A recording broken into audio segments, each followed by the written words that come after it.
فرمان مصطفیٰ کے راوی بیان کرنے والے حضرت سیدنا ابو امامہ رضی اللہ تعالی عنہ آپ ہیں کہ محبوب پاک صاحب الاولاق سیاح افلاق جناب احمد مجتبی حضرت محمد مصطفیٰ صلی اللہ تعالی علیہ وآلہ وسلم نے بقیع شریف میں تشریف لا کر دو قبروں کے پاس کھڑے ہو کر ارشاد فرمایا، کیا تم نے فلاں فلاں کو دفن کر دیا ہے؟ نبی پاک علیہ الصلاۃ والسلام بقیع شریف میں تشریف لائے اور لوگوں سے سوال کیا، کیا آپ نے فلاں فلاں بندہ جو فوت ہوا تھا اسے دفن کر دیا گیا ہے؟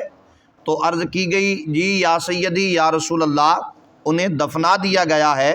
عرض کی، جی ہاں یا رسول اللہ۔ تو نبی پاک علیہ الصلاۃ والسلام نے ارشاد فرمایا، ابھی ابھی فلاں کو قبر میں بٹھا کر مارا گیا ہے۔ یہ بات بڑی قابل غور ہے۔ حضور نے فرمایا ابھی ابھی فلاں کو قبر میں اٹھا کر بٹھایا گیا ہے اور پھر اسے مارا گیا ہے۔ پھر فرمایا، اس ذات کی قسم جس کے قبضہ قدرت میں میری جان ہے، اسے اتنا مارا گیا ہے کہ اس کا ہر عضو جدا ہو چکا ہے۔ ایک ایک اس کے جسم کا جو حصہ ہے نا، یہ علیحدہ علیحدہ ہو چکا ہے۔ بندے کے جسم کے کئی جوڑ ہیں اور ہر جوڑ جو ہے وہ علیحدہ علیحدہ ہو چکا ہے۔ یہ رسول پاک نے ارشاد فرمایا۔ کہاں پر فرمایا؟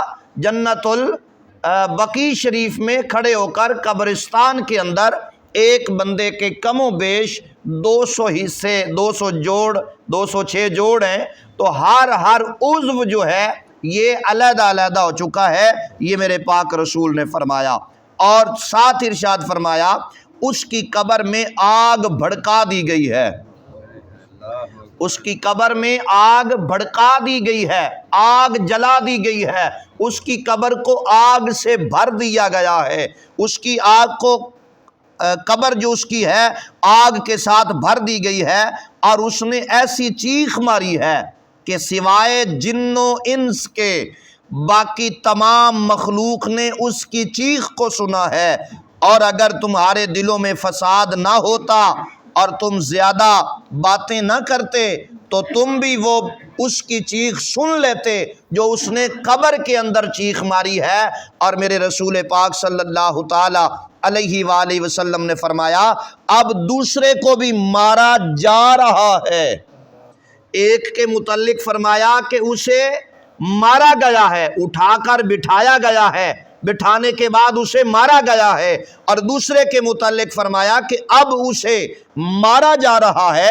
پھر فرمایا، اس ذات کی قسم جس کے دست قدرت میں میری جان ہے، اسے بھی اس قدر زور سے مارا گیا ہے کہ اس کی بھی ہر ہڈی جدا ہو گئی ہے، اور اس کی قبر میں بھی آگ بھڑکا دی گئی ہے۔ اس نے بھی ایسی چیخ ماری ہے جسے جن و انسان کے علاوہ تمام مخلوق نے سن لیا ہے۔ اور اگر تمہارے دلوں میں فساد نہ ہوتا اور تم زیادہ کلام نہ کرتے تو تم بھی وہ سنتے جو میں سنتا ہوں۔ صحابہ کرام نے عرض کی، یا رسول اللہ ان دونوں کا گناہ کیا ہے؟ یہ بات بہت ہی قابل غور ہے۔ یہ سارا فرمان مصطفیٰ سننے کے بعد خلاصہ رزلٹ یہی نکلتا ہے کہ بندہ سوال کرے گا کہ اسے اس عذاب میں گرفتار کیوں کیا گیا، اس عذاب کے اندر انہیں مبتلا کیوں کیا گیا، انہیں یہ عذاب کیوں دیا گیا؟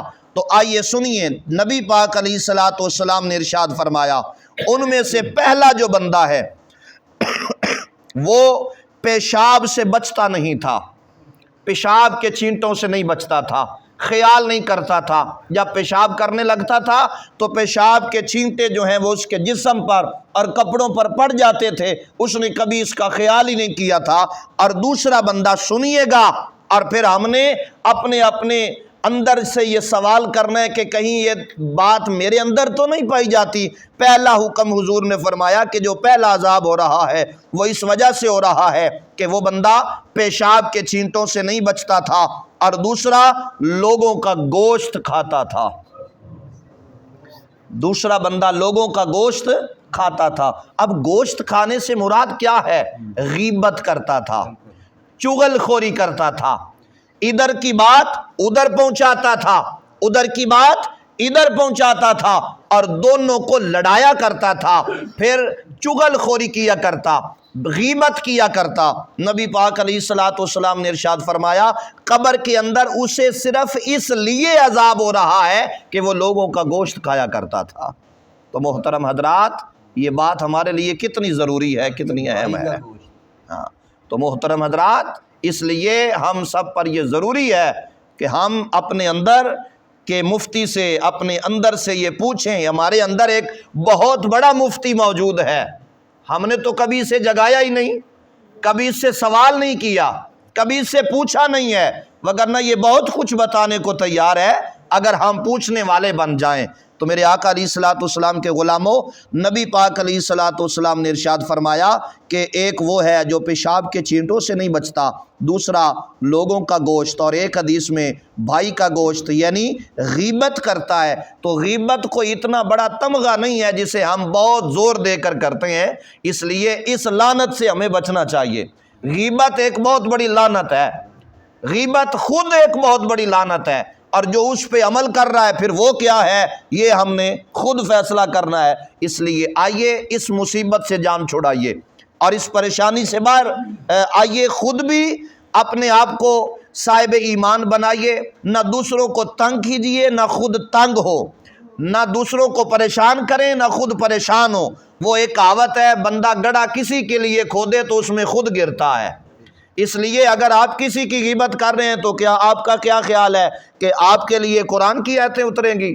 نہیں، لوگ آپ کی بھی غیبت کریں گے، لوگ آپ کے لیے بھی برا بھلا کہیں گے، لوگ آپ کو بھی گالیاں دیں گے۔ اگر آپ کسی کے لیے برا سوچیں گے آپ کے لیے صحیح سوچا جائے گا؟ نہیں، آپ کے لیے بھی ویسا ہی سوچا جائے گا۔ اگر آپ یہ چاہتے ہیں کہ میرے لیے اچھا سوچا جائے تو دوسروں کے لیے اچھا سوچنا شروع کر دو۔ اور یہ جو زبان ہے نا، یہ بظاہر تو چھوٹا سا ایک لوتھڑا ہے گوشت کا، لیکن اگر اسے کنٹرول کر لیا جائے تو ہم بہت کچھ بن سکتے ہیں۔ لیکن اگر اسی پہ ہم کنٹرول نہیں کر سکتے تو پھر ہم بہت کچھ ہو کر بھی کچھ نہیں ہے، اور اگر اس پہ کنٹرول کر لیا ہے تو اگر ہم کچھ بھی نہیں ہے تو بھی بہت کچھ ہے۔ وہ کل یا پرسوں میرا خیال ہے ایک حدیث پاک گزری تھی جس میں فرمایا گیا تھا کہ لوگوں کے ساتھ اچھا سلوک کرو، اور اچھا نہیں کر سکتے تو کم از کم برا بھی نہ کرو، پھر خاموش رہنا بہتر ہے۔ اس لیے آئیے دعوت فکر دے رہا ہوں، نبی پاک علیہ الصلوۃ والسلام کے غلاموں، اپنے اندر تبدیلی لائیں، اور وہ تبدیلی جو قرآن کی ہے، جو حضور علیہ الصلوۃ والسلام کے فرمان کی ہے۔ مجھے آپ بتائیں، یہ سارے احباب سے ایک سوال